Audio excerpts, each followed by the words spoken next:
بسم اللہ الرحمن الرحیم۔ عزیز طلبہ، آج ہم کمپنی کے حوالے سے دیکھیں گے کمپنی اکاؤنٹس کی جو سچویشن ہے۔ اس میں پہلا ٹاپک ہے فارمیشن کا۔ ڈی کام پارٹ 2 میں بھی یہ چیپٹر شامل ہے، آئی کام پارٹ 2 کے سلیبس کا بھی حصہ ہے، اور B com part 2 advanced accounts کا فرسٹ چیپٹر ہے۔ اب بیسیکلی جب کمپنی بنائی جاتی ہے تو اس وقت کمپنی کو جو بنانے والے لوگ ہوتے ہیں وہ ہیں پروموٹرز۔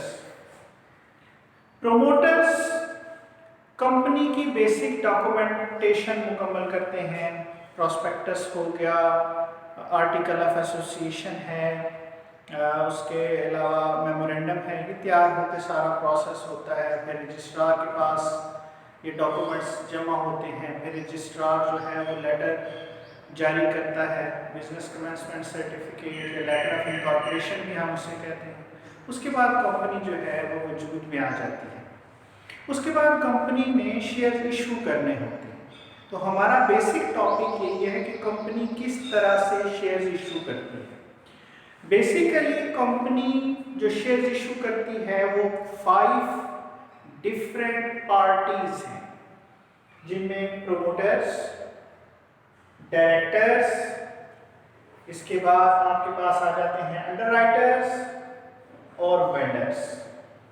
نمبر لاسٹ پہ جو ہے وہ 5 جنرل پبلک آپ کی آ جاتی ہے۔ اب ایک چیز ذرا سمجھنی ہے کہ یہ جو 4 پارٹیز ہیں یہ کمپنی سے آلریڈی انٹیکٹ ہوتے ہیں۔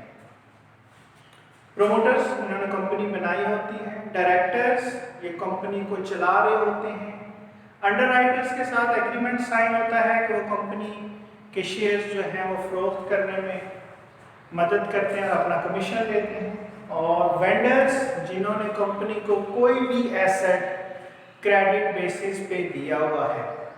تو یہ 4 پارٹیز ایسی ہیں جن کا پہلے سے کمپنی کے ساتھ ایک تعلق موجود ہے، لیکن جنرل پبلک کمپنی کے ساتھ پہلے کسی تعلق میں نہیں ہوتی۔ عام لوگ جو ہیں جو شیئرز خریدنا چاہتے ہیں، چھوٹے چھوٹے انویسٹرز ہیں جنہیں اس کمپنی کے بارے میں کوئی آگاہی نہیں ہوتی۔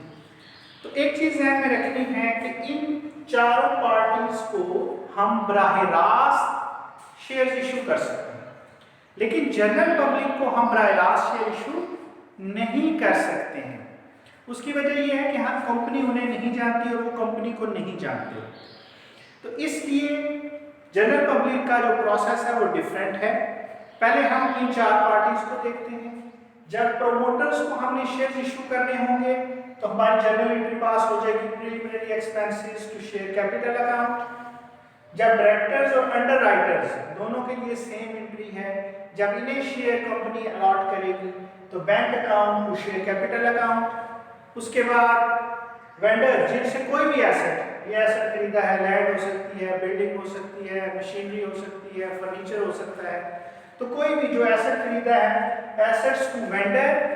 وینڈر وہ پارٹی ہے جس سے آپ نے یہ ایسٹ خریدا ہے، اس کو آپ نے پیمنٹ کرنی ہے، اور پھر وینڈر ٹو شیئر کیپٹل، تو پیمنٹ بجائے ہم انہیں کیش میں کرنے کے، ہم اس کے بدلے میں ہم انہیں شیئر ایشو کر سکتے ہیں۔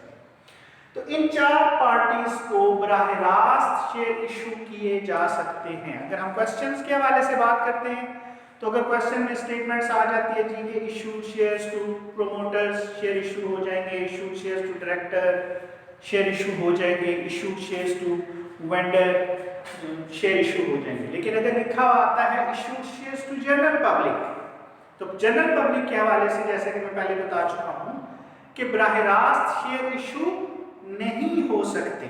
اس کی بنیادی وجہ یہ ہے کہ کمپنی کو جو ہے وہ جنرل پبلک نہیں جانتی، اور جنرل پبلک کے بارے میں انفارمیشن کمپنی کے پاس موجود نہیں ہے۔ کمپنی کا پراپر ریکارڈ مینٹین ہوتا ہے کہ شیئر کس شخص کو جو ہے وہ ایشو کیے گئے ہیں یا الاٹ کیے گئے ہیں۔